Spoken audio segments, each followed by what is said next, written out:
Refer back to the video I did, my initial impressions of the Everything Wing Chun butterfly swords, their flagship lightweight model.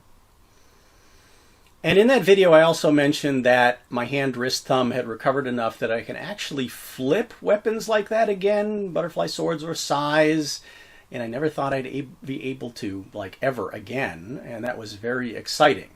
Now since then I've really dived hard into reacquainting myself with those weapons. Been training very, very consistently and frequently with them. They're also short enough to train indoors without destroying everything around me. So that's another awesome thing. I'm actually kind of sore. I might have to dial it back a little bit. But while I'm on the kick, shall we say, and having such great results, I also feel like it's kind of helping in terms of developing certain concepts I use in other kinds of swordsmanship, including, yes, HEMA, and we'll talk about that later. But I reached out to Swan at Murasame, and Swan is consistently awesome. I have to say, if he's got anything in his collection, he's the guy to get it from. It's like having a sword concierge. You can reach out to him. He's pretty timely in getting back to you. He'll answer your questions. He'll do custom work. He handpicks his products to ensure their quality. And pretty much everybody who's done business with him, you know, say how awesome he is and how impressed they are with his products. As a matter of fact, if you just buy something from him, he's probably going to reach out to you. So, yeah, he's great to work with. So, I asked him to see if he can lay his hands on a pair of what he calls the best butterfly swords made in Longchuan. And he was able to get them out to me in pretty quick time and put a little of attention into them himself. Now, he did try to talk me out of getting them sharpened because he knew I was going to train with them. And the wisdom is, if you're going to train with them, don't train with sharp ones. Gee, where have I heard that before? Yeah, I think I said it a few times in the last video.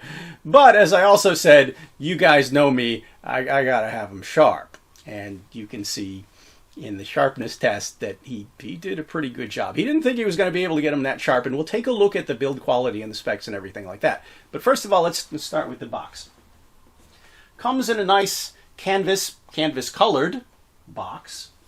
Canvas colored and canvas covered. All right. Couple of latches. What's in the box? Well, there was a little bit of a kind of a mini cleaning kit where you have a cleaning brush and a spray bottle you can put oil in. And if anybody gets product from Swan and they get spray bottle and they don't know why, it's because from where he's shipping, he can't send the oil. So he sends you the bottle figuring you can get oil, you know, on this side of the ocean. That's why that's in there. There is also in this one a nice certificate of authenticity, and I'll put some pictures up so you can see the box.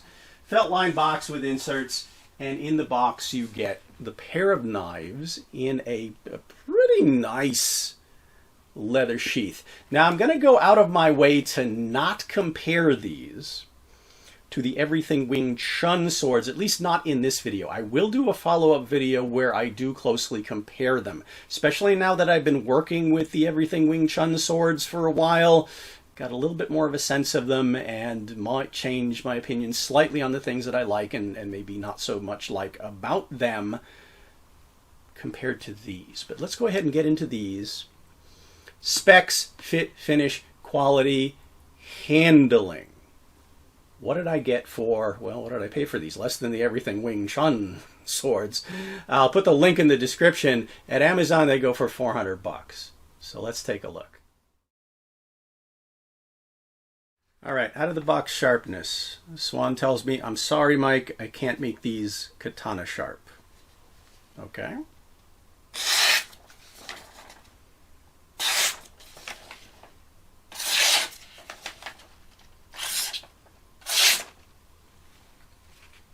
How about a little cardboard?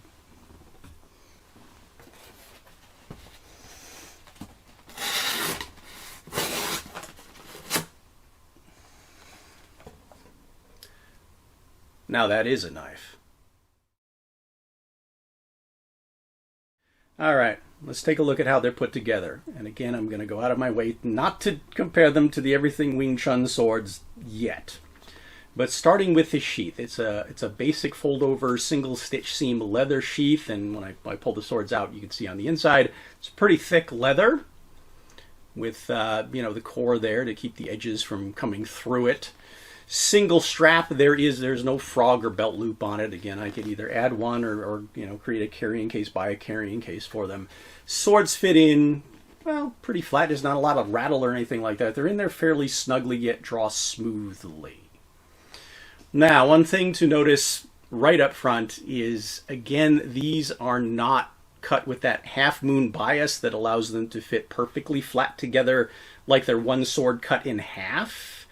And that's not a thing I really care about. But in this case, the guards are biased so they're flatter on the insides, which also helps me tell left from right. So the guards fit up flatter against each other where they're more convex on the outsides. And we'll take a closer look at that when we look at the individual swords. Let's take them out of the sheath so you can see the inside of the sheath. They are separated by a sheet of what looks like a pretty fibrous vinyl or something like that, but it definitely does the job, and you can see how thick that leather is. Yeah, I think this will hold up pretty well. So, not bad. Now, the blades themselves, I will do handling and function next, but for now, let's just look at the individual builds and specs. Profile on the blade is more of what's considered a thruster or a stabber versus a chopper. So there is some taper, some profile taper to the tip. That's a negative taper. In other words, they don't swell out towards the belly. They taper down towards the tip. How much? Well, you're talking about a 2 1/4 inch width at the base, tapering out to 1 7/8 before it goes into this clip point. Now, the clip point's pretty well done. It's not sharp, but it's a nice polished swedge that could potentially take a bit of an edge if you wanted one there. 12-inch blade, which is right in my sweet spot. Again, I'll talk about that in handling. There is distal taper, and I don't know the word for it, taper from spine to edge as well. And it's not a lot of distal taper, but it's reasonably significant. So basically what you've got at the base of the blade where it's widest in the back, it starts out being a 1/4 inch thick. And then about where the swedge starts, it's tapering down to 3/16. So a little bit of reduction. Okay. Now, here to here where there's a ricasso, again, you've got a 1/4 inch here, but that's tapering down to 1/8 inch. There's a 50% reduction that way. This gives it a weight of 25 ounces, 1 pound 9 ounces, and a point of balance at 2.5 inches. I'll talk about handling in a second. But the appearance, the design of the blade is pretty striking. First of all, it is Swan folded steel, which if it follows their other blends is probably a 1095, 1060 blend, but it's not specified. So far, as I can tell with Rockwell hardness from my files, it's rating between a 56 and a 58 hardness on the edge. It's a pretty good knife blade. And as you saw in the sharpness test, yeah, he managed to put a pretty good edge, a knife edge, on this, well, rather striking extreme hollow ground. There's a sudden shelf that drops this down so that right before the secondary grind, that plane is only a 32nd of an inch wide. So it's going to be interesting to see how these hold up versus how they cut. So there will certainly be performance updates as I put these to use. But very nice finish on the blade, double fullers on both sides. Yeah, I think the blades are far and away the best part of these. Absolutely worth what I paid for them, just the blades. Now, construction, there are a couple of concerns. Again, I don't necessarily have a reason to worry based on similar designs for knives that I have, but we'll see. This is a rat tail construction, so it's a tapered rat tail. So there is a 1/2 inch by 1/4 inch thick rat tail going into the guard here. Now you'll also see there's a bit of a gap. This actually allows me a little of adjustment room to tweak the angle of the guard and the grip a little bit. Once it's all screwed together, though, it's really tight. There's no wobble, no slop, anything like that, and the tension is certainly adjustable if I needed it to be. But these came super tight, and even pulling them apart, I'll show you a picture of what the insides look like.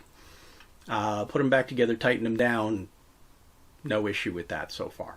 But pretty much any kind of knife like this is going to have some of that, because you have a very wide blade and a very skinny handle. That's just the design. But some of the other designs that have come out of China in the past that are a lot lower quality, people have complained about really fragile or even partial tangs. This, at least I know, has a tang that goes all the way down the end, and so far it looks like it'll be solid. And other people have tested these and they said they've held up okay, so I'll let you know. Brass guard is 1/4 of an inch thick. It is pretty beefy. Now, it does have sharp edges, and that hook is narrow enough to be something I would consider more for trapping than flipping. Also, one of the things you're going to notice, trapping versus flipping design in hooks, the spine of the blade does not line up with the back of the grip. There's a bit of an overlap there. So look at this in handling. Can I flip them? Yes. Are they as comfortable? I said I wasn't going to compare. Are they the most comfortable flippers? No, but you can. Now, as I said, there's a bit of a gap in there, but if it bugs me, I could probably fill it with something. Everything else is really tight. Grip it's pretty short. For my hand, it fits just right. And I have a medium width hand. You're talking 3 3/4 inches of space in here. Now, for me, that's a good thing because it gives me a sure grip. There's less room to kind of slop around in there. And also in certain maneuvers, if the grip is too long, you can bang the pommels together. So having the shorter grip in this particular kind of weapon is a nice thing. Also, even though it's a pretty simple construction, you've got a brass fuller, it's a wood core wrapped in a cotton cord. It feels really grippy, really positive, including when I start to sweat. I have no problems with my confidence in terms of the grip on this thing, and that includes blade indexing and other things we're going to talk about in the handling section of it. So, build quality, blade, awesome. Handle, functionally, fine. Nothing wrong with that. And if it really, the edges in the finish really bothered me, I think I might, well, we'll talk about the mites later.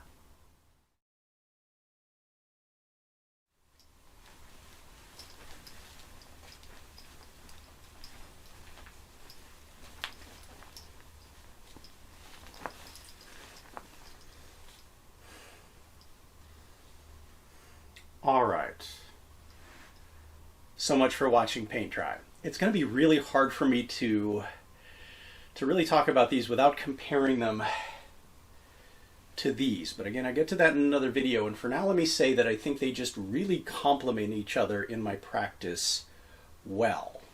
This one, again, is much more biased for thrusting. It's heavier, has a slightly different balance, much different grip. And there are aspects of it that I'm really, really liking. In some ways, maybe more than the other ones. But again, I'm not going to compare.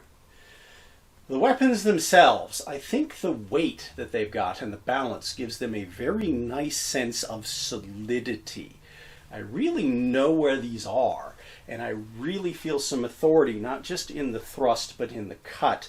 And as I mentioned in the other video, how many of the other surfaces can be used offensively and defensively, yeah. I feel like I can use the back edge, I feel like I can use the flat. I might be able to hook somebody with the hook, but again, it's a little bit more for trapping weapons. Yeah, you can actually get somebody's wrist locked in one of those, and it's not very pleasant. Don't know if I'd want to hit anything with the pommel with the nut there. I'm afraid I might break it or something like that, but the guard is certainly thick enough to punch with. Now, when it comes to flipping, as I mentioned, this is not a design that's maximized for flipping in terms of having the blade alignment and the size of the guard and the roundness of the guard. But can I do it? Yes. And I feel like I can do it with authority because of the, again, I wasn't going to compare, but there is something about the weight and the balance of this that does allow me to flip confidently. Yeah, so there are a lot of good things to say about the handling characteristics and the weight when it comes to training. I don't think they're too heavy, nor do I feel like they're too light. I feel like I'm really enjoying the dynamics, the shape of the blade. Haven't done a lot of cutting or anything with them yet, so I don't know exactly how they're going to function, especially with that really odd hollow ground, which I kind of find attractive. I don't know how functionally effective it's going to be, but I'll let you know. By the time I get to the comparison video, I'll have them, they will have done more stuff than just this initial impressions. But I think for now, for the money I spent, yeah, these are very nice. And not only are they nice, if I really wanted to alter the shape, comfort, roundness of the guard, make them more flippable, I could certainly do this. Because they're disassemblable, I could also make other modifications that I can't do. Again, I wasn't going to compare, but yeah, they have potential. I think as a package, they're very nice. So, to be continued. If you have any specific questions you want me to either answer in the comments or bring up in that next follow-up video, let me know. Any other experiences you've had with weapons like these. And again, I would also include the discussion that I brought up in the last video about how one of these could be used to complement, pair with another kind of sword, longer blade, or one of them could be used with a shield, or maybe just using one at a time. Yeah, we can talk about that stuff too. And I also will probably get around to talking about the use of double swords in other styles, including, yes, Japanese style swordsmanship. Let me know if you want to see more content like that. But until next time, as always, well, thanks for watching, following, liking, subscribing, commenting, sharing, and I hope to see you back for the to be continued.